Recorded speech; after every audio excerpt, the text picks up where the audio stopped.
palestrante de agora vai nos falar sobre gerenciamento de recursos hídricos no estado de Mato Grosso. É a Ellen Kenia Kunze-Pantoja. A Ellen é química, formada pela Universidade Federal de Mato Grosso, possui mestrado em Ciência e Tecnologia de Materiais pela Universidade de São Paulo, São Carlos, é analista de meio ambiente da Secretaria de Estado de Meio Ambiente do Mato Grosso, a SEMA. Atualmente é presidente da Câmara Técnica de outorga do Conselho Nacional de Recursos Hídricos. Gostaria primeiramente de agradecer a oportunidade, o convite para nós estarmos aqui e parabenizar pelo evento.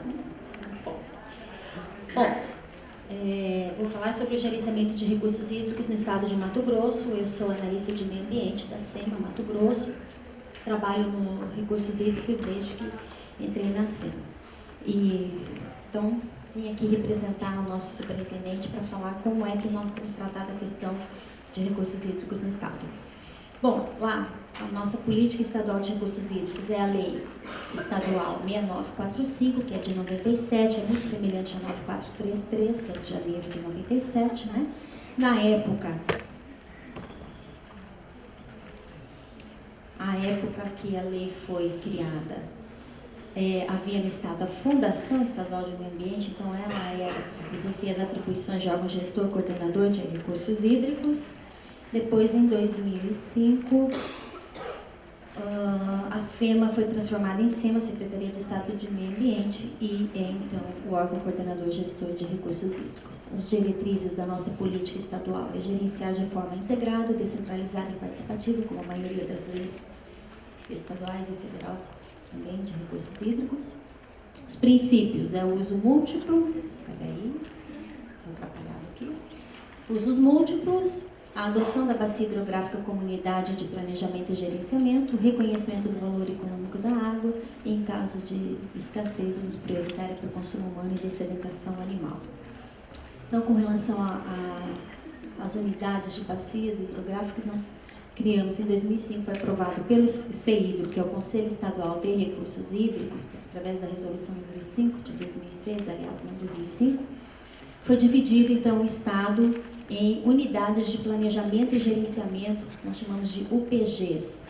Aqui em verde a bacia amazônica, são as UPGs da bacia amazônica, aqui a bacia Tocantins-Araguaia e aqui a bacia do Paraguai, né? São 15 UPGs aqui na bacia amazônica, 5 aqui no Tocantins-Araguaia e 7 aqui no Paraguai. Então, como a maioria também dos estados, o tripé do sistema estadual é o Conselho Estadual de Recursos Hídricos, que é um órgão colegiado que representa o poder público e a sociedade, que tem representantes do poder público e da sociedade civil, os comitês de bacias hidrográficas e o órgão coordenador gestor, que é a SEMA. Nosso conselho funciona efetivamente desde 2013, apesar de que o decreto vigente é de 2010, é porque houve uma alteração no decreto da sua criação, mas ele funciona desde 2013. Ele tem atribuições consultivas, deliberativas, normativas e recursal. A SEMA é a Secretaria Executiva do CEIDRO, do Conselho. Os comitês de bacias hidrográficas existentes hoje no Estado são: o COVAPé foi o primeiro ali, que foi criado em função de conflito entre irrigantes, nessa bem pequenininha aqui, olha, essa baciazinha pequenininha aqui, ela pega 2 afluentes do Rio das Mortes, um importante rio estadual nosso, que está aqui na bacia Tocantins-Araguaia, nasce aqui assim e vai, encontra o Araguaia aqui. Então, o COVAPé foi o nosso primeiro comitê em função desse conflito entre irrigantes, e é muito pequeno, não era o que se queria, ele não envolve uma UPG, né? Porque o ideal é que a gente tivesse um comitê para cada unidade de planejamento e gerenciamento. Esse é o nosso alvo, né?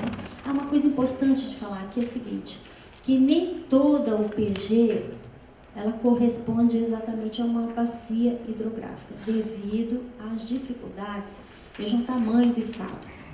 Por exemplo, você pegar aqui o Xingu, você não tem como interligar esses afluentes da margem esquerda aqui com esses aqui, a rodovia é aqui.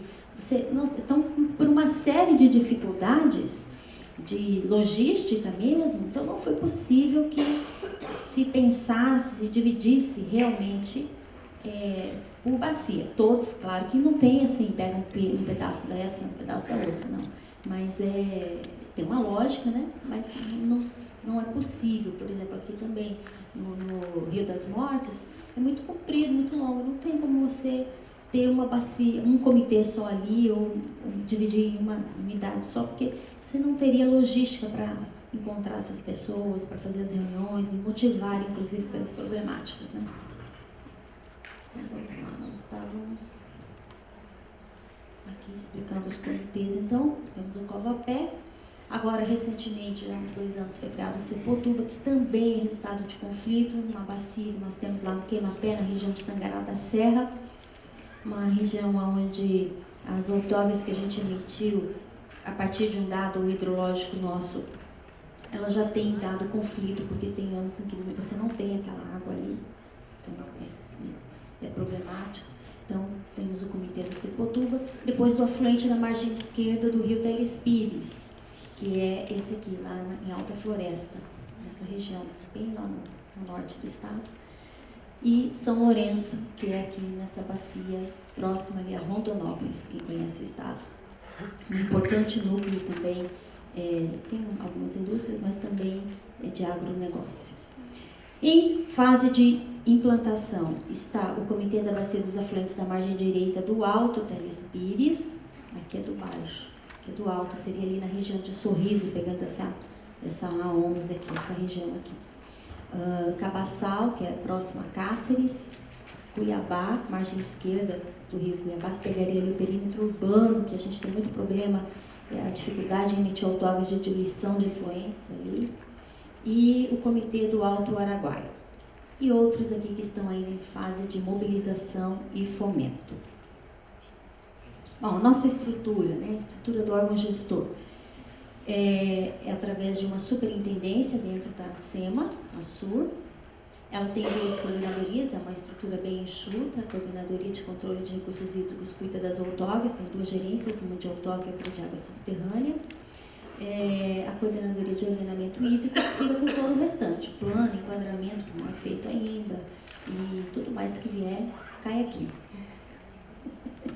Tudo que não tem interesse, vai para lá. Tem uma gerência lá, que é a Gerência de Fomento e Apoio ao Comitê de Bacia Hidrográfica. Isso mesmo. Então tá. Os instrumentos da nossa política. O plano, nós temos o plano. O enquadramento, nós não fizemos enquadramento dos corpos hídricos ainda. A outorga está implementada no estado de Mato Grosso, tanto superficial, subterrânea, quanto de diluição. A cobrança pelo uso dos recursos hídricos nós ainda não fazemos. O sistema de informação de recursos hídricos, nós não temos um sistema do Estado. Nós aderimos ao CNAR e temos um sistema de controle de outorgas, simplesmente com uma ferramenta de auxílio à tomada de decisão para a emissão das outorgas. Os planos, né? Tem que ter o plano nacional, estadual, e os de bacia hidrográfica, nós não temos nenhum de bacia hidrográfica ainda, mas temos o plano que foi aprovado em 2009 pelo decreto 2154, e com várias dificuldades de implantação e de ser utilizado efetivamente como tomada de decisão e plano de governo, né? Como todos os estados, eu imagino, tem essa grande dificuldade. Mato Grosso também não fica atrás, não. Nós temos o plano, já está chegando a hora até de rever o plano, e a gente vê assim que aqueles projetos que a gente, tudo que a SEMA faz está dentro do plano, com certeza. Ele não é aquele instrumento, assim, aquela coisa que motiva a tomada de decisão, né? Isso deixa a gente entristecido, enquanto analista, né? Bom, a outorga. A outorga, ela foi regulamentada pelo Decreto 336, em 2007. A partir de então, a gente começou a emitir as outorgas de captação superficial, DRDHs, e em 2009, as de diluição de efluentes. E em 2011, final de 2011, a Lei 9.612, que dispõe sobre a administração e conservação das águas subterrâneas de domínio do Estado, veio regulamentando a outorga de captação subterrânea. Aqui algumas resoluções. Nós optamos no Estado para que os critérios técnicos para a emissão da outorga fossem estabelecidos pelo CEIDRO, né? Não havia essa necessidade, mas há uma harmonia muito boa entre o CEIDRO e o órgão gestor, então a gente escolheu trabalhar dessa forma. No nosso site estão disponíveis todas as resoluções, tá? A 27 estabelece critérios para captação superficial, a 29 para diluição de efluentes e a 42 estabelece os critérios para captação insignificante. Nossa vazão de referência aqui é 95, os limites máximos outorgáveis são 70% para captação consultiva e 20% para limite máximo individual. Então, o único usuário não pode ter mais de 20% numa mesma microbacia.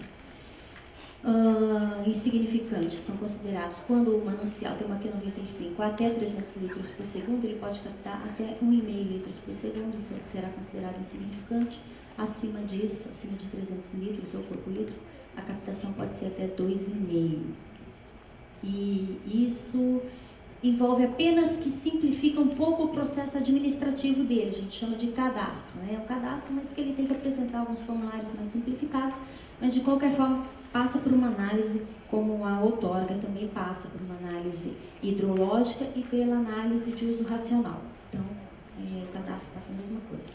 Validade variável dependendo da insegurança dos dados hidrológicos na região, naquela bacia, e também dependendo da demanda ali.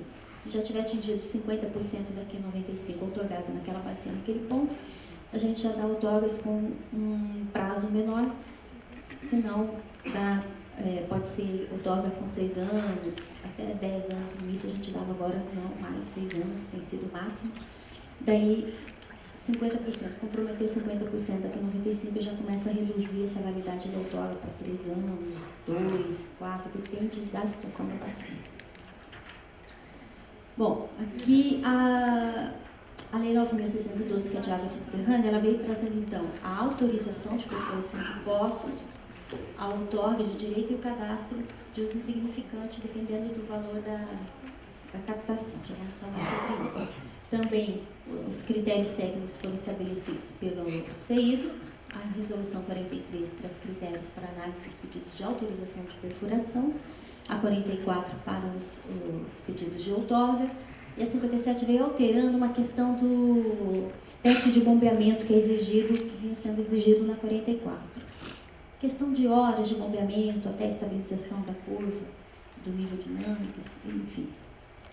A 61 e a 62 vem trazendo uma novidade com relação à autorização de perfuração e a outorga, mais específica para irrigação acima de 30 hectares com água subterrânea.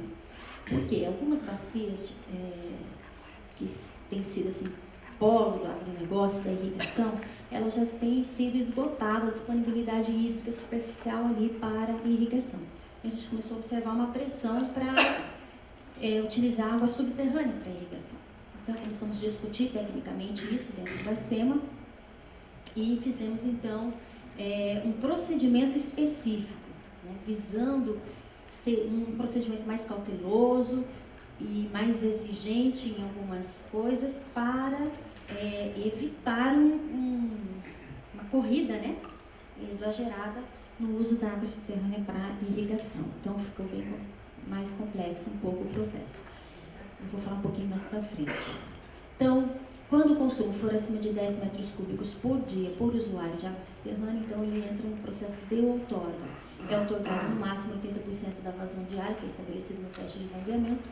A validade dessa outorga é no máximo 5 anos. Então, na autorização de perfuração, no primeiro momento é ele pedir uma autorização de perfuração para os poços novos, os antigos que já existiam, daí tem que pedir direto a outorga. Né? Mas quem é novo tem que fazer uma avaliação hidrogeológica preliminar, vai apresentar alguns dados sobre isso, a RT do responsável técnico pela perfuração e a RT do responsável técnico pelo projeto de avaliação hidrogeológica. Se for na zona urbana, ele vai ter que apresentar um comprovante de ligação à rede pública de abastecimento, em função da lei do saneamento, né? Toda uma interpretação aí e tal, então a gente para emitir outorga de água subterrânea, autorização de perfuração, a gente pede isso onde existe a rede pública da concessionária, né? Outorga de água subterrânea, então já falei isso, consumo de 10, a RT do responsável técnico, aqui tudo eu já falei, né? Vamos lá. Quando for a outorga, agora não mais autorização, tem que também apresentar uma caracterização geológica, caracterização hidrogeológica, a descrição do perfil construtivo, a descrição do perfil litológico, determinação dos parâmetros hidrodinâmicos, finalidade do uso da água subterrânea para avaliação do uso racional, a validade de no máximo 5 anos e tem que fazer um monitoramento qualitativo e quantitativo. É obrigatória a instalação de hidrômetro, tá? Aqui os aspectos construtivos que são cobrados, que é um dispositivo para coleta de água, para fazer monitoramento, o hidrômetro, para avaliar se o que foi outorgado é o que está sendo realmente utilizado. Ele manda um relatório anual, na verdade com as medições mensais, né? Mas ele tem que enviar para cima anualmente. Aqui o tubo medidor de nível e a laje de proteção sanitária, e esse aqui está até bonitinho porque tem a cerca, né? A maioria não tem não, para dizer bem a verdade. Bom, outorga de água subterrânea, aqui são os parâmetros, 28 parâmetros que nós exigimos, solicitamos que tenha no processo para emissão do outorga. O cadastro são para aquelas captações inferiores a 10 metros cúbicos por dia, porém, os procedimentos administrativos são os mesmos. Tudo que vai ser olhado, a documentação, tudo que vai ser avaliado é o que foi avaliado para outorga. Só muda aqui o preço, né? Tudo isso, entendeu? Uma UPF, cadastro. A outorga hoje foi para 15 UPFs. Então, assim, aqui o procedimento diferenciado para irrigação, um requerimento para perfuração de novos postos tubulares, áreas irrigadas acima de 30 hectares, tem que verificar e tem que comprovar que não tem uma outra alternativa. Então, passa pela gerência de outorga superficial para avaliar se realmente naquela microbacia, naquela bacia, tem disponibilidade hídrica superficial? Não. Se não tiver, aí sim vai ser considerada a possibilidade do uso da água subterrânea para a irrigação. E isso aqui é muito importante. Cada poço principal deve ter, no mínimo, um poço de observação. Isso vai ser determinado no TR, no termo de referência que vai ser feito na hora que ele solicitar a perfuração, a autorização de perfuração desse poço para irrigação, tá certo? Então a gente vai pedir esse monitoramento, esse poço de monitoramento, o que encarece um pouco aí o projeto, né? Bom, aqui o mapa geológico do estado é 1 para 1 milhão, não é o ideal, nossos técnicos reclamam direto, mas a gente ainda não melhorou os nossos dados, infelizmente, né? Precisamos avançar nesse sentido. Aqui as províncias hidrogeológicas também, a base 1 para 1 milhão, também essa dificuldade. Bom, número de outorgas concedidas.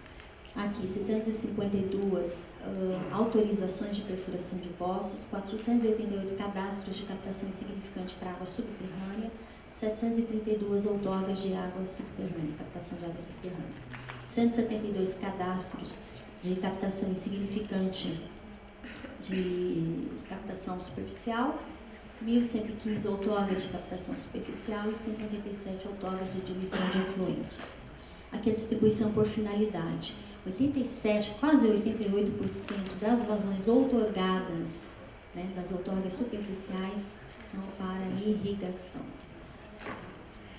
Depois vem aquicultura e abastecimento público, né, e as demais finalidades. E a subterrânea já é um pouquinho diferente, 56% é para abastecimento público, seguido de indústria, com 21,85% e 13,78% criação animal. Irrigação é praticamente irrisória aqui, 1,60%, e porque é novo esse procedimento específico para irrigação, a gente abrir irrigação com água subterrânea, é uma questão nova. Não tem ainda nenhuma outorga para irrigação acima de 30 hectares concedidas, na verdade, somente a autorização de perfuração atualmente. Aqui o mapa das informações no CIAGAS, que o Estado também tem convênio, o CPRM, e lança esses dados no CIAGAS, não na velocidade que a gente gostaria, não está atualizado, mas é uma ação que a gente vem desenvolvendo. Outras atuações da SUR como órgão gestor. Nós fazemos parte do programa da ANA, que visa o fortalecimento dos sistemas estaduais de recursos hídricos. A nossa adesão foi assinada, foi estabelecida pelo decreto 1815 de junho de 2013. Estamos no 3º período. Quem aprova o cumprimento das metas é o CEIDRO. Semana passada, quinta-feira, nós tivemos a última reunião aprovando aqui as metas desse 3º período. Então, nós estamos aí em dia com as metas estabelecidas no Progestão, programa da ANA. Outro programa é o Plano de Recursos Hídricos do Paraguai, que está em processo de elaboração. Ela integra a SUR, nós, Mato Grosso, integramos o grupo de acompanhamento da elaboração do plano, que foi constituído pela resolução do CNRH 152 de dezembro de 2013. Atualmente, o coordenador deste grupo de acompanhamento é o nosso superintendente de recursos hídricos. Também fazemos parte do programa de estímulo à divulgação de dados de qualidade de água, Qualiágua. Está em processo de assinatura esse convênio com a ANA, mas é um programa desenvolvido que visa a implementação da Rede Nacional de Monitoramento da Qualidade de Água, a RNQA, e a divulgação dos seus dados. O Estado já tem uma rede hidrológica básica, que foi um programa anterior a esse, e a gente já tem estabelecido pelo CEIDRO também nosso programa, nossa rede hidrológica básica, que está aqui. É composta hoje de 82 pontos, em várias bacias do estado. Rio Telespires, Juruena, Paraguai, Cuiabá, Rio Garças, Rio das Mortes e Rio São Lourenço.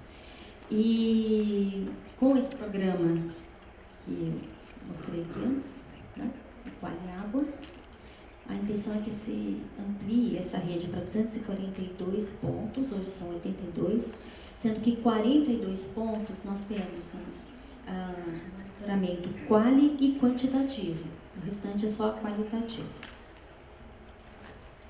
Bom, também temos a sala de situação, que é fruto também do termo de cooperação técnica com a ANA, a SEMA e a Defesa Civil. O objetivo é monitorar a ocorrência de eventos críticos hidrológicos.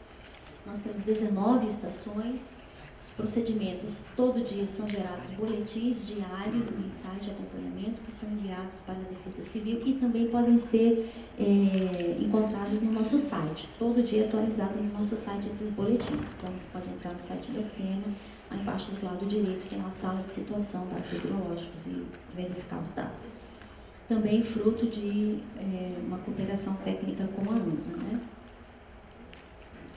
Tem também o Pacto em Defesa das Cabeceiras do Paraguai, que é um compromisso formal, mas sem qualquer imposição legal, formulado pelo setor privado, também por algumas ONGs, pelo poder público, pela sociedade civil, para promover o desenvolvimento econômico, ambiental e social da região, por meio da formação de parcerias e gestão compartilhada de ações e atividades. Nós tivemos um encontro sexta-feira em Cuiabá e eu vi um pouco dessas ações que estão sendo desenvolvidas no Pacto, que são, principalmente nessas bacias que eu mencionei aqui, que são críticas e que já apresentam algum conflito de uso, né, que é no Queima-Pela, em Tangará da Serra, em Mirassol do Oeste, lugares onde tem muita erosão. Então, existem projetos, principalmente por pagamentos de serviços ambientais, e também um projeto de instalação de fossas para tratamento de efluentes e utilização deles na irrigação em pequenas propriedades. Então, tem produtores já bem contentes, aumentando a sua produção, até dizendo assim, olha, eu queria até que tivesse mais gente aqui em casa, mais água, né? Porque ele viu o resultado, né, do efluente tratado sendo utilizado na irrigação da bananeira dele. Lá é a bananeira que ele irrigou, a linha que ele irrigou, tá 3 vezes o tamanho da outra, né? Ele falou, olha, eu queria mais gente aqui em casa. Então, é um pacto sem essa imposição legal, não vai gerar nada de legal, mas que tem tido uma boa parceria e um resultado prático muito bom. O Estado também fez parte do Conselho Nacional de Recursos Hídricos, divide com Goiás uma cadeira no Conselho Nacional e temos representação na Câmara Técnica de Água Subterrânea e na Câmara Técnica de Integração de Procedimentos, Ações de Outorga e Ações Reguladoras, que é a CTPOAR, da qual eu faço parte. Também temos ações no Aquífero Guarani, agora está um pouco restrito, faz algum tempo que a gente não participa, mas participamos, a Lilian foi a nossa representante nisso aí. A Leonice também é uma pessoa que tem participado muito dos mecanismos de bacia hidrográfica, né? No caso do colegiado coordenador do Fórum Nacional de Comitês de Bacias Hidrográficas no Brasil, e ela também é diretora do Centro-Oeste da Rede Brasil de Organismos de Bacia Hidrográfica. É bem atuante também nessa questão. Vai agora participar do 7º Fórum Mundial das Águas, na Coreia do Sul, né? E também do INCOB em outubro, em Caldas Novas. Bom, o que nós temos em desenvolvimento, então, além de tudo isso que eu falei? Cadastro de usuários da água, do CNAR, que a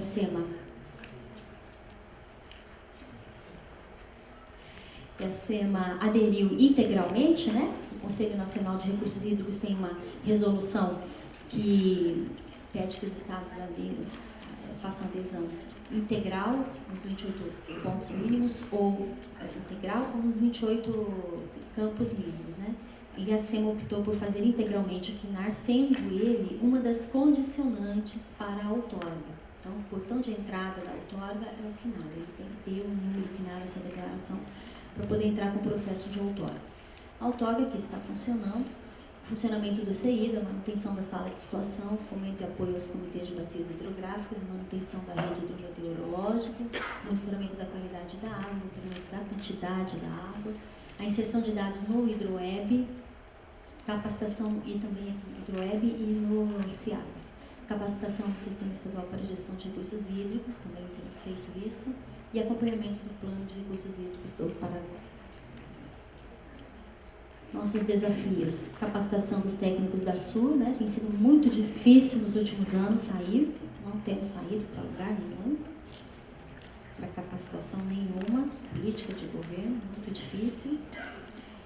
Cumprir as metas estabelecidas no Pacto pelas Águas, progestão, tem sido uma luta, parece simples, o dinheiro está lá, mas vocês sabem, né?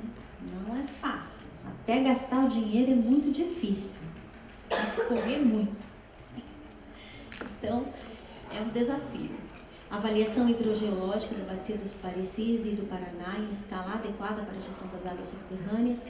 Isso é importante, porque nós não fizemos nenhum estudo hidrogeológico mais aprofundado em uma escala adequada no estado para começar a outorga, para implantar a outorga de água subterrânea. Já com a água superficial, a gente aproveitou um momento bom na Secretaria e desenvolvemos um estudo hidrológico. Então, na verdade, o interessado ele não precisa apresentar um estudo hidrológico, a menos que ele conteste aquele da SEMA, né? Então, nós fizemos uma regionalização de evasões no estado, estabelecemos dentro do sistema microbacias incrementais, e então você retorna para o interessado em consulta no site o valor daquela microbacia, né, de que é 95 ali, da evasão de referência. Então, tem uma referência para a outorga de captação superficial e de diluição. Mas a subterrânea não existem estudos mais específicos, né? Então, essa é uma necessidade.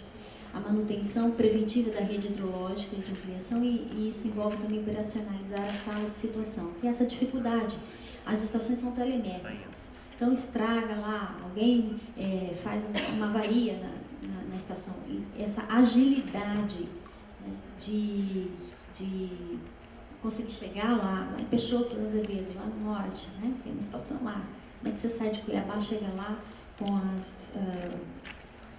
a manutenção adequada, com o que faltou, com o que foi depredado, enfim, isso aí é muito difícil isso no estado. Tem o dinheiro e você não pode ir, é complicado. Viabiliza, tem o dinheiro porque tem o progestão, né? Tem o dinheiro porque tem progestão. Vamos lá. Viabilizar a alimentação dos CIAGAS, que tem sido uma parte muito lenta, a gente mal tem técnicos para todo lugar, né? Para analisar os processos de outorga. Apoiar e viabilizar o monitoramento qual e quantitativo, apoiar e fomentar a criação de comitês, capacitação da sociedade para a gestão de recursos hídricos e realização de seminários regionais. Viabilizar o plano de bacia em um dos comitês, que realmente hoje nós não temos nenhum plano de bacias no estado. Então é isso, né? A abundância de água torna o estado ainda mais responsável por sua conservação. Nós sabemos da nossa responsabilidade, até porque somos um estado, nós dizemos, exportador de água, né? Temos nascentes da bacia amazônica, da bacia Tocantins-Araguaia e da bacia do Paraguai. temos nascente dessas três importantes bacias do Brasil, né? E, na verdade, nós exportamos água, nós não recebemos de ninguém, nós estamos numa situação confortável, né? Relativamente confortável. Daqui a pouco Mato Grosso do Sul começa a brigar com a gente, né? Brincadeira. Então, é isso. Então, obrigada. Mais ou menos, ela já quer brigar aqui.